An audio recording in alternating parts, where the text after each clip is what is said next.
Чиний хайртай эмэгтэй чамайг яг байгаа гарчин биш, харин чамайг ирээдүйд ямар хүн болж чадах эсгээр чинь төсөөлж сонголтоо хийсэн байдаг гин.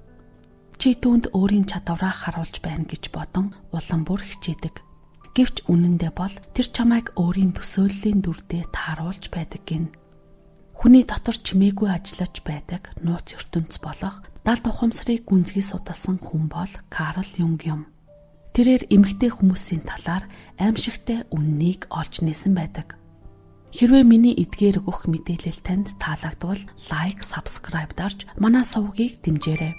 Мөн хонхон дээр дарах юм бол дараагийн удаа орох дугааруудыг цаг тухай бүртэн сонсох боломжтой байдаг гэдгийг сануулъя. Эмэгтэй хүмүүс ямар ч шалтгаангүйгээр эрэгтэй хүнд дурлдаггүй гин. Тэд өөрсдийнхөө төсөөлөлд байх эрэгтэй хүнд дурлдаг. Гэхдээ хамгийн аимшигтай нь тэд үүнийгээ өөрсдөө ч мэддэггүй. Та бодохдоо тэр таныг сонгосон болохоор танд хайртай л гэж боддог. Гэхдээ тийм биш. Тэд өөрсдийн толгой дотор бүтээсэн хувилбарыг сонгосон байдаг. Та бол түүний хувьд кинонд тоглох дүртэй адил. Харин та зохиолын дүрд таархаа болмогц тэр жүжигчнийг сольдог. Карл Юнг үнийг эмэгтэй хүн бүрийн дотор оршдог дотоод эрэгтэй дүр буюу анимус гэж нэрлсэн байдаг. Тэр анимус төлөвшөөгүй, хөгжөөгүй байдаг бөгөөд хянаж чадахгүй бол дарангуйлагч болон хувирдаг байна. Энэ хүч эмэгтэйчүүдийг зөв эрчүүдээс холдуулж, буруу эрчүүдийг сонгоход хүргэдэг гин. Эмэгтэй хүн өөрийн мэдэлгүйгээр анимус буюу дотоод эрэгтэй дүрийнхээ харанхуй нөлөөнд автаж үйлдэл хийдэг. Харин эрчүүд энэ занганд нь орчихдог. Учир нь хинч тэдэнд энэ талаар огт хэлж өгч байгаагүй болохоор тэр юм. Тэр эмэгтэй өөрт чинь татагдаж, чамайг сонгосныг чамайг ойлгож, чамайг таньсан учраас гэж андуурдаг. Тэр чамд чи бусдаас өөр гэж хэлэхэд нь чи итгэдэг. Гэвч үнэндээ бол түүний багаасаа төсөөлөлтөнд байсаар ирсэн төгс эр хүний дүрийг биелүүлэхийн тулд сонгосон ээлжит жүжигчин нь та юм. Харин тантай тодорхой хугацаанд хамт байсны дараа түүний төсөөлөл нь нуран унаж, тантай анх байсан шигээ харилцаа болгоход та юуг буруу хийснээ ойлгохгүй эргэлзээнд ордог байна. Гэхдээ та буруу зүйл юу ч хийгээгүй. Зүгээр л түүний төсөөллийн эр хүний дүрд хүрэхгүй байгаа болохоор тэр юм. Юнгийн анхааруулснаар сэтгэл зүйн тоглоомоос гарах цор ганц зам нь түүний индивидуац гэж нэрлсэн өөрийгөө ойлгох насан туршийн үйл явц юм. Харамсалтай нь дийлэнх эрчүүд энэхүү өөрийгөө ойлгох үйл явцыг эхлүүлдэггүй. Учир нь таныг бага байхаас л нийгэм болоод хүрээлэлчин бусдад хүлээн зөвшөөрөгдөх, бусдын бодлоос хамааралтай байх, өөрийн үн цэнийг эмэгтэй хүмүүсээр тодорхойлуулахад сургасан байдаг. Харин та яг энэ байдлаар амьдарсаар байвал нэг л дүртэй дахин тоглож, тэр дүр чинь таны сонгосон эмэгтэйд таалагдахгүй бол чамайг орхидог гин. Индивидуац гэдэг өөрийн хүлээн зөвшөөрөхийг хүсдэггүй сул талууттайгаа нүүр тулахыг шаарддаг зүйл юм. Юнгийн үзлээр ихэнх эрчүүдийн хизээч ойлгодоггүй зүйл бол эмэгтэйчүүд чамайг сонглоо гэд чи эр хүн болчихдоггүй. Харин чи өөрийгөө сонгосноор л эр хүн болдог байна. Хэрвээ эр хүн өөрийн сул тал, айдас, итгэлгүй байдал, хүсэл шунал гэх мэт дотоод сүүдэртэй хэсгээ хүлээн зөвшөөрч таньж мэдсэн бол түүний гаднаас ирэх хуурамч төсөөлөл, дүр эсгэх хайр, хийсвэр амлалт гэх мэт зүйлээр хуурч чадахгүй. Өөрийн сул талаа хүлээн зөвшөөрдөггүй эр хүн өөрийгөө би сул талгүй, би төгс гэж итгүүлэхийг оролддог.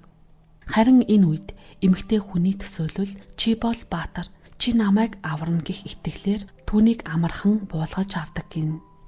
Юнгийн ажигласнаар орчин үеийн эрчүүдийн хамгийн том асуудал бол тэд хүлээн зөвшөөрөгдөхийн тулд бусдын хүсэлд тааруулж өөрийгөө өөрчилөхөд бэлэн байдаг явдал юм.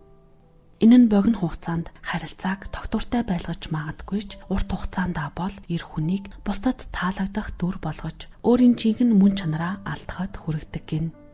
Харин үүнийг хүмүүс хайр болон харилцан ойлголцол гэж нэрлэдэг. Гэхдээ Юнг үүнийг өөрөөсөө урвах үзэгдэл гэж нэрлсэн юм. Тиймээс хэрвээ эрчүүд өөрийн сэтгэл зүй, дотоод хүнээ үл таамсарлбал эмэгтэй хүний төсөөллийн боол болдог байна. Энэ үед эр хүн байхаа болж дүр эсгэгч болон хувирдаг. Та дуулууртай байж үргэлж түүний хүснээр байвал түүнд хайрлагдана гэж боддог. Гэвч харин ч эсэргээрээ Энэ нь эмэгтэй хүний сонирхлыг нь бууруулдаг гин. Учир нь эмэгтэй хүн байгалийн жамаараа тав тухтай нэгэн хэвийн байдалд бус эрсдэлтэй нууцлаг бүрэн ойлгож хянаж чадахгүй зүйлдээ илүү их татагддаг гин. Та 100% түүний хүснээр байх гэж хичээх үедээ үн цэнээ улам бүр алдаж байдаг. Харин эмэгтэйчүүд өөрийн мэдээлгүй эрсдлийг эрен хайж өөр залуусыг сонирхож эхэлдэг байна. Гэхдээ энд ойлгох ёстой нэг зүй тогтол бий. Ийм төрлийн ирчүүд ганцаардаж өөрийгөө алдахаас илүүтэйгээр тэр эмэгтэйг алдахаас айж байдаг гин. Карл Юнг хэлэхдээ эр хүн тэр ганцаардлыг хүлээн зөвшөөрөхөөс нааш хизээч эрх чөлөөтэй болохгүй гэж хэлсэн юм. Тэрээр индивидуац бол зориггүй биш, зоригтой хүнд зориулагдсан зам. Индивидуац чамайг амьд байхад өгөхийг шаарддаг. Өөрийн хуурамч дөрүүдийг үгүй хийж бодит биетэйгээ нүүр тулах процесс юм гэжээ. Гэхдээ хинч чамд хэлдэггүй нэг үнэн хэлж өгье. Индивидуац бол ганцаардлын зам, аимшигтай их ганцаардал.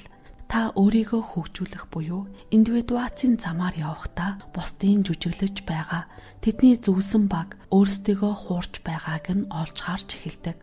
Нэгэнд тэр үнэн харчихсан бол та дахин мэдэхгүй юм шиг, хараагүй юм шиг дүр эсгэж чаддаггүй. Харин та үнийг бусдад хэлэх гэж оролдох үед тэд таныг шоолж юмсыг хит хүн дээр тусгадаг, сүртэй юм гих мэтээр буруутгадаг байна. Гэвч энд таны буруу гэж байхгүй. Та бол тэдний тол юм. Тол гэдэг нь хүмүүс өөрт нь таалагдахгүй үннийг хэлэхэд хүлээн зөвшөөрч чаддаггүй, бүр үзен яддаг гин. Карл Юнг бол олон 10 жилийн турш сүүдэр буюу сул талтайгаа нүүр тулахаас айдаг хүмүүсийг судалсан хүн юм. Тэрээр эрэгтэй хүмүүст анима буюу эр хүн бүрийн дотор орших эмэгтэйлэг сул тал, харин эмэгтэй хүмүүст анимус буюу эмэгтэй хүн бүрийн дотор орших эрэгтэйлэг шинжтэй сул тал байдаг гэдгийг тодорхойлсон юм. Хэрвээ эмэгтэй хүн өөрийн дотоод анимусаа ойлгоогүй бол өөрсдийн асуудлаа эрчүүд рүү тусгаж буруутгадаг. Эрчүүд ч өөрийгөө аврагч гэж эндүрнэ. Би түүнийг хангалттай хайрлаж чадвал, түүнд өөрийгөө хангалттай нотолж чадах юм бол, хангалттай сайн байх юм бол тэр намайг хайрлана гэж итгэдэг. Гэвч үр дүнд нь тэд хоёул хуурамч төсөөлөлтөд амьдарч тэр төсөөлөл нь нурж унахад хоёуланд нь урвалт мэт санагддаг гин. Гэтэл үнэндээ энэ бол урвалт биш, харин өөрийгөө болон бие биенээ жинхнээр нь таньж хүлээн зөвшөөрөөгүйгээс үүссэн нөхцөл байдал юм. Эрэгтэй эмэгтэй хүмүүс хоёулаа хосын харилцаанд жинхэнэ биеэрээ бус, харин төсөөлөл дутагдал, хоосон орон зайгаа нөхүүлэх гэсэн хүсэл дээр тулгуурлаж хосын харилцаанд хордог байна. Тэд өөрсдийн дотоод айдас хангагдаагүй хэрэгцээ, хүүхэд насны шийдэгдээгүй шархаа дагуулсаар хосын харилцаанд орно гэсэн үг юм. Хүмүүс үнийг хайр гэж нэрлэдэг. Харин Юнг үнийг төсөөлөл, дотоод дүрийн эзэмдэл гэж нэрлсэн байдаг. Гипнозонд орсон хүн шиг тэд энэ удаа өөр байх болно гэж итгэсээр дахин энэ урхинд ордог. Гэвч хизээч өөр байдаггүй. Яагад гэвэл тэд хизээч өөрсдөөсөө энэ бүх давтагддаг асуудлын эзэн нь би өөрөө юм биш биз гэх асуултыг асуудаггүй болохоор тэр юм. Ингээд дийлэнхтэй эмэгтэйчүүдийг буруутгаж тэднийг залтай, хуурамч гэж нэрлэдэг. Харин Юнг таны нүд рүү ширтээд тэгвэл яагаад та анханасаа тэр эмэгтэйг сонгосон юм бэ гэж асуух байсан бах. Өөрийн анима буюу дотоод эмэгтэй дүрээ хүлээн зөвшөөрөхөөс татгалцсан эр хүн заавал эмэгтэйнхээ төсөөлийн ертөнцийн боолон болдог жамтай гин. Та хохирогч биш, та бол сайн дурын оролцогч, та өөрөө тэнэг дүрс тоглохыг сонгосон. Учир нь өөрийн сул тал, дотоод мөн чанараа хүлээн зөвшөөрөх нь бусдын таалалд нийцүүлж дүр эсгэж явхаас илүү аимшигтай байсан болохоор тэр юм. Юнг эдгээр ирчүүдэд нэг л даалгаврыг өгдөг нь өөртөөгөө нүүр тулах юм. Өөрийн хийсвэр төсөөлөл, хуурмаг итгэлүүдээ нуран унтал төвчж ганцаардлыг мэдэрч сурах хэрэгтэй гин. Өөрийгөө тэр эмэгтэй байхгүй бол хинч биш гэх бодлоосоо салах хэрэгтэй гэсэн юм. Гэхдээ энэ нь тийм ч амаргүй. Энэ бодолчин амьд үлдэх гэж тэмцэнэ. Танд энэ эмэгтэй надад хэрэгтэй. Чи түнгүүгээр амьдарч чадахгүй. Тэр байхгүй бол би хинч биш гэх мэтээр байнга хэлсээр байдаг. Гэхдээ тэр эмэгтэй байхгүй байлаач та бусдад хүлээн зөвшөөрөхдөггүй байсан ч ганцаараа зогсож чаддаг эрх хүн л эцэстээ эрх чөлөөг олдог гин. Хамгийн сонин нь яг ийм үед эмэгтэйчүүд тань руу хамгийн ихээр татагдаж эхэлдэг байна. Индивидуац хийсэн эр хүнд нийгэм тиймч таатай ханддаггүй гин. Түүнийг сэтгэлгүй, хүйтэн хөндий гэж нэрлэдэг. Гэхдээ та зүгээр л халдаж боломгүй. Бусдад удирдахдаггүй хүн болсон учраас тэгж байгаа юм. Юнг нэгэнтээ хамгийн сул дорой ирчүүд бол эмэгтэйчүүдэд хүлээн зөвшөөрөгдөхийг тэдэнд үнэлүүлэхийн тулд хөөцөлдөж явдаг ирчүүд гэж хэлсэн байдаг. Би түүний төлөө юу ч хийхэд бэлэн. Тэр бол миний бүх зүйл гэж хэлэхдээ үнийгээ маш романтик гэж тэд боддог. Харин үнийг юм хэлэхдээ хайр биш, харин ч өөрийн сул талуудаа олж харахаас түүнтэйгээ нүүр тулахаас айж буй хүний үйлдэл гэсэн байна. Ийм ирчүүд өөрийн итгэл найдвар, утга учир, амьдралын зорилгоо өөрөө бий болгохын оронд эмэгтэй рүүгээ шилжүүлчихдэг. Өөрөөр хэлэх юм бол тэр л намайг аз жаргал, утга учиртай болгох ёстой гэж найдаж буйн тэр юм. Харин эмэгтэй нэг л өдөр энэ өөрийнх нь хийх зүйл биш гэдгийг ойлгоод тэр ачааг хаяхаас өөр аргагүй болдог.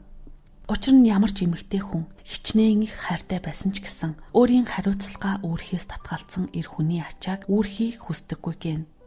Ингээд хаяад явхад нь түүнийг өөрөөс нь урвсан мэтээр тэд сандаг. Гэхдээ харин ч та түүнд баярлах ёстой.